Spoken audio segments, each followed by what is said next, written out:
प्रदेश के पूर्व मुख्यमंत्री अशोक गहलोत गुरुवार शाम दौसा पहुंचे, जहां वह विधायक डीडी बैरवा की भतीजी के शादी समारोह में शरीक हुए। इसके बाद गहलोत राजकीय जिला चिकित्सालय दौसा पहुंचे, जहां उन्होंने सिलिकोसिस मरीजों से मुलाकात कर उनके स्वास्थ्य की जानकारी ली और चिकित्सकों को मरीजों के बेहतर उपचार के निर्देश दिए। वहीं मीडिया से मुखातिब होते हुए गहलोत ने कहा कि दौसा व आसपास के जिलों में सिलिकोसिस की बीमारी तेजी से फैल रही है, जिससे काफ़ी संख्या में युवाओं की मौतें हो रही हैं। वहीं मौत के बाद मिलने वाली सहायता राशि कई माह से अटकी हुई है। ऐसे में केंद्र व राज्य सरकार को सिलिकोसिस बीमारी को गंभीरता से लेना चाहिए और इसके रोगियों व परिजनों को समय पर सहायता राशि स्वीकृत करनी चाहिए। दौसा जिले में सिकंदरा में या करौली में जाएंगे, मिलेंगे, इसको बहुत बड़ा इश्यू बनवाएंगे, सरकार में दबाव पड़े और गरीबों का भला हो। राइट टू हेल्थ का अधिकार दिया आम जनता को, हिंदुस्तान में कहीं नहीं था। मंत्री जी कह रहे हैं कि कोई जरूरत नहीं है। चीनी योजना में 25 लाख का बीमा है, हिंदुस्तान में कहीं नहीं है, दुनिया में शायद नहीं है, और उसको भी इन्होंने बहुत ही वीक कर दिया है। पता नहीं लोगों को 5 लाख या 25 लाख का क्या है। प्राइवेट हॉस्पिटल वाले पहले जाते ही मरीज का इलाज करते थे, चाहे वो मरीज प्राइवेट भी 3 इलाज होता था। कमजोरी आ गई है। स्वास्थ्य को लेकर जो रास्ता मॉडल बना था देश के अंदर, उसकी सरकार ने धज्जियां उड़ा दी है। ये इनकी संवेदनहीनता का प्रतीक है, मैं कहना चाहूँ। और इसके लिए मुख्यमंत्री चाहिए, हेल्थ विभाग, हेल्थ मंत्री जी के साथ मिलकर के उनको खुद को इंटरवीन करना चाहिए। बाकी मॉनिटरिंग मीटिंग वो करिए, अच्छी बात है, पर सबसे ज्यादा ध्यान देना चाहिए शिक्षा पे और स्वास्थ्य पर जोर देना चाहिए। अब ये राहुल गांधी धमकी डरने वाला नहीं है, वो तो मुकाबला करता पूरी सरकार से, चाहे मोदी जी हो चाहे अमित शाह जी हो, वो आंख मिला के बात करने वाला व्यक्ति है। आप देख रहे हो, पूरा देश देख रहा है, 1 to 1 आंख मिला के हिम्मत के साथ बात करते हैं। वो निस्वार्थ भावना से सेवा करना चाहते हैं देश की। दबंग है, निस्वार्थ है, व्यवहार कुशल है और स्ट्रेट फॉरवर्ड भी है। लोगों को तकलीफ होती है कि स्ट्रेट फॉरवर्ड क्यों है, इसलिए कि उसके दिल में पाप नहीं है, संवेदनशीलता उनके दिल में है। इनके जम के वो सेवा करना चाहते देश की, उसी रूप में वो पेश पार्लियामेंट के अंदर भी और पार्लियामेंट के बाहर भी आते हैं। धमकी डरने वाले वो नहीं।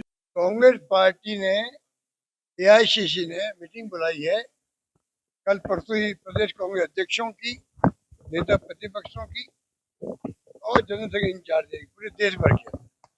मैंने तय करेंगे कि ट्रेड डील जो हुई अमेरिका के साथ में होने जा रही है, वो कंफ्यूजन है। ऐसी ऐसी सरकार कभी देखी नहीं हमने, जो विदेश नीति हो, चाहे आर्थिक नीति हो, चाहे सामाजिक नीति हो, स्पष्टता कहीं नहीं है। ट्रम्प साहब अलग बात बोल रहे हैं, हमारी गवर्नमेंट अलग बात बोलती है, रशिया अलग बोल रहा है।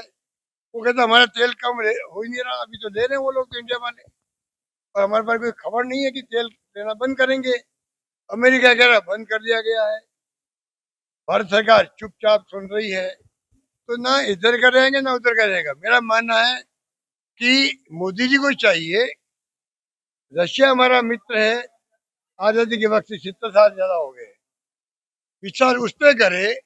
ट्रम्प साहब बेइज्जती कर रहे हैं हमारे देश की, प्रधानमंत्री जी की, तो उनको दबंग होके वापस जवाब देना चाहिए। मोदी के साथ, मोदी जी के साथ में विपक्ष भी है, राहुल गांधी भी है। इस देश का विपक्ष पूरा उनके साथ में है और 140 करोड़ जनता उनके साथ में है। फिर उनको इस बात का डर है, फिर आप क्यों बड़ा बड़ी बेइज्जती करवा रहे हैं वहां पे ट्रम्प से? मुझे खुश करने के लिए मोदी प्रयास कर रहे हैं क्या? तू कैसे बात बोलने का, क्या क्या बोल रहे हैं वो, बहुत शर्मनाक बातें हैं जो ट्रम्प साहब बोल रहे हैं। अब अमेरिका का राष्ट्रपति होगा, पर जो दुनिया के अंदर जो स्थिति बन रही है, बहुत खतरनाक स्थिति बन रही है। हमारे देश के अंदर भी हिंदू मुस्लिम करके बहुत ही तनाव पैदा कर दिया है। तो दुनिया में होगा क्या, चिंता लगी हुई है। देश में क्या होगा अगर हिंदू मुस्लिम होगा तो? हिंदुस्तान में लोकतंत्र मजबूत है। मोदी जी को लिए आगे बढ़े और मुकाबला करे, दो टूक बात करे ट्रम्प से, जिससे कि मान सम्मान देशवासियों का काम रहे, ये मेरा मानना है। अभी अगर अमेरिका एक राष्ट्र के राष्ट्रपति को ही किडनैप करके ले आए, पर क्या बच गया देश के अंदर? दुनिया में क्या फर्क किया? दुनिया को जिस प्रकार से कंडेम करना चाहिए था उसको, अमेरिका को कंडेम ही नहीं किया, उनको फॉर्मेलिटी कर दी। अरे इतनी बड़ी दुनिया है, 50 मुल्क भी अगर कंडेम करते ढंग से तो दुनिया भर के अंदर थू थू होती उसकी अमेरिका की। नहीं किया उन लोगों ने। तमाम बातें हमारे जहन में है, हम सबको मिलकर एक रहना है। हिंदुस्तान में कितना जहर फैलाए ये लोग, डेमोक्रेसी को खतरे में डाल रहे लोग, उसकी मैं निंदा करता हूँ। मैं चाहूंगा मोदी जी ये एजेंडा आपका दुरुस्त हो, इस एजेंडे का बदलो, आरएसएस से बात करो। ये बहुत खतरनाक एजेंडा उन्होंने अपना रखा है हिंदू मुसलमान का, पता नहीं देश को कहाँ ले आएगा। बच्चों के भविष्य से खिलवाड़, ग्रामीण क्षेत्र में गुम विकास, न्यायिक क्रिया में भेदभाव, दबी हुई गरीबों की आवाज, पर अब होगी जनता की बात, सड़क से पहुंचेगी संसद तक आवाज। सिर्फ सुन सरकार, देखिए चाणक्य न्यूज इंडिया पर।